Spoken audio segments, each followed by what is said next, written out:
Depois, você tem toda a razão. Bom, o Guarani tem o jogador de armação que o técnico Alan Al queria.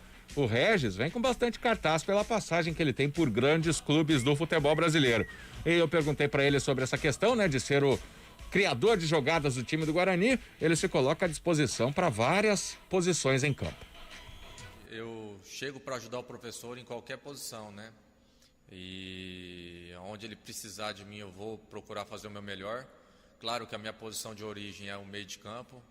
O cara, como você disse, que arma o jogo, que chega, que pisa na área para estar concluindo a jogada. E vou procurar fazer o meu melhor aí, onde o professor precisar, para estar ajudando a equipe.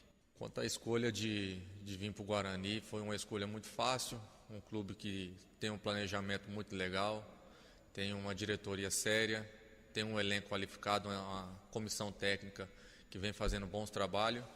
Então eu venho para cá para ajudar, né, sabendo da responsabilidade que é vestir essa camisa, e vou procurar me dedicar aí o máximo para estar correspondendo aí às expectativas.